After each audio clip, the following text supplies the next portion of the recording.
This one will change your perspective. When people recall the iconic TV shows of the early 2000s, MTV Cribs is one of the first that comes to my mind for sure. The show gave fans an exclusive look into celebrities' homes, which was huge at the time since social media hadn't taken over the world yet. The show stopped airing in 2010, leaving a gap that only recently got filled with Architectural Digest's Open Door series. While not as crazy as Cribs was, it still offers viewers a glimpse into the luxurious homes. They've also put out a lot of videos, and a YouTuber by the name of Kendra Gaylord took it upon herself to analyze those videos, and she came across many trends that no one else noticed before. But before I delve deeper into it, make sure to subscribe for more discussions just like this. Before this, I watched Architectural Digest videos like you. I laughed about the limes, I watched the wealthy wealth, but this is the internet. All mindless fun must be interrogated. So welcome to my spreadsheet.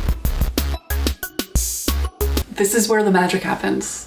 It can feel like every other video is in California, and that's a pretty good approximation because 47% of the houses featured are in California. 25% are in New York, almost always in the city, and occasionally in the Hamptons. There have been 6 videos in Tennessee, 5 in Florida, 4 in England, 3 in Texas, 2 in Colombia, and 1 in Nigeria. This is the continental breakdown of videos, which suggests that they need to do some open doors in Asia, but I'll give them a pass for not featuring Antarctica yet. That's to be expected in California, particularly Los Angeles is the epicenter of the film and TV industry. Hollywood, located in Los Angeles, is synonymous with movie making, offering numerous opportunities for actors, directors, producers, and other entertainment professionals. Major studios, production companies, and agencies are based in LA, making it a practical choice for those pursuing careers in film and TV. Similarly, New York City is a major hub for theater, television, and music. Broadway, located in Manhattan, is the pinnacle of American theater, attracting actors, playwrights, and directors. Additionally, many television networks such as NBC, ABC, and CBS have headquarters or major operations in New York City.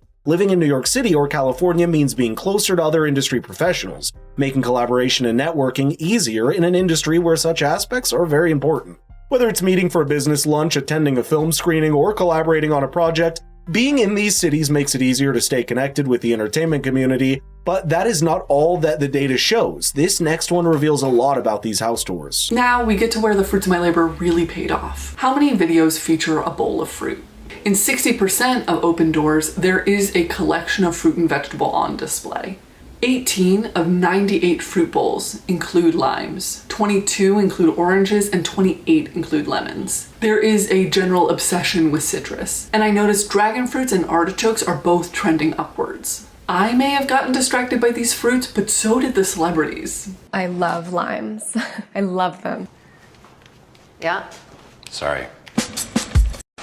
Oh, I should mention, by the way, that we normally don't have 20 lemons in a bowl, but I was told this morning at about 7:15, can you go get 24 lemons? That's why this is here. This would normally be filled with juicy pears.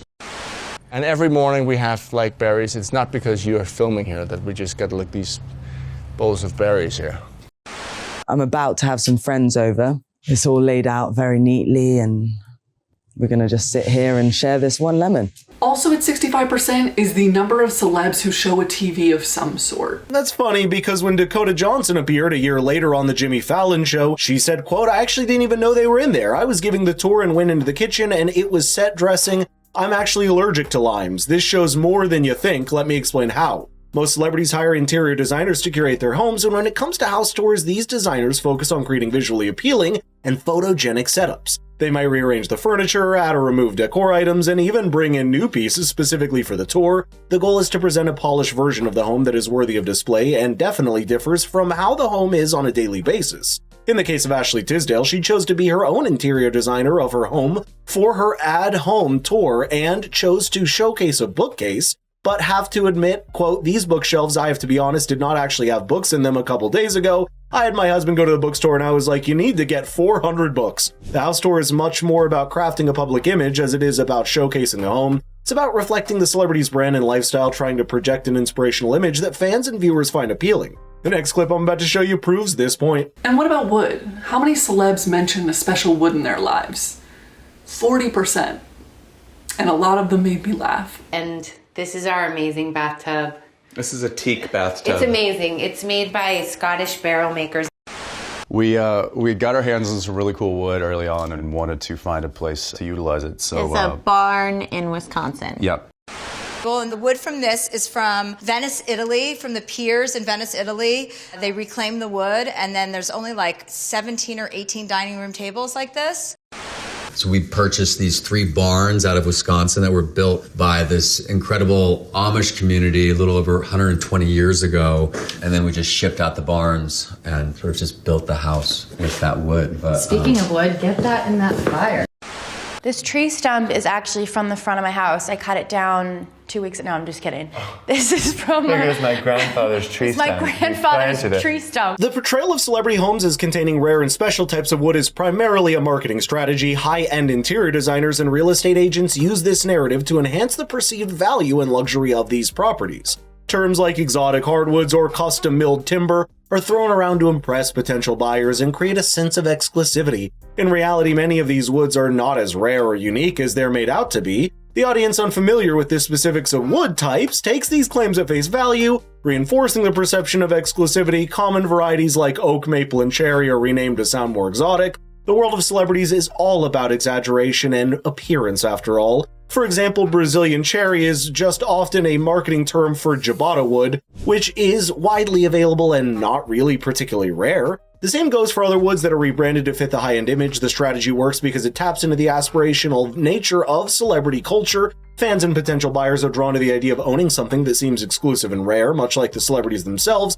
It adds to the overall aura of luxury and uniqueness that surrounds celebrity homes, making them seem more desirable. All the previous factors combined led into what Kendra explains in the next clip. And in becoming aware of AD Open Door, the featured celebs are also becoming aware of its power and perks. And part of me thinks it's a fair trade. We get to see their home, they get to sell it for a lot of money. If they want to be their own real estate agent, put on the tailored red blazer, I don't mind.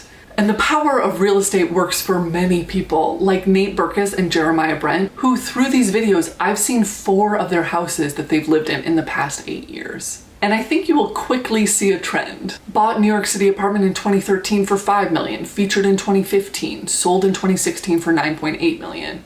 Bought California home in 2016 for $8.8 million, featured in 2018, sold in 2019 for $11.4 million. Bought another New York City apartment in 2019 for $9.8 million, featured in 2020, sold in 2021 for $13.5 million. And then they actually bought back their original New York City apartment in 2021 for $8.9 million, featured in 2022, and they still own it. That's totally correct. Some celebrities strategically use home tours as a marketing tool, not just for their upcoming projects, but also to advertise their properties with the intention of selling them later on. By showcasing their homes in magazines, television shows, or online platforms, they create a buzz around the property, highlighting its unique features and luxurious amenities. This method enhances the home's appeal and ensures it reaches a wide audience, including potential buyers. A notable example is actress Jennifer Aniston, who showcased her stunning Beverly Hills home in Architectural Digest in 2010. Feature highlighted the meticulous design and luxurious features of the house, generating significant public interest. According to Curbed, quote, the sale date on Jennifer Aniston's former house shows final sale price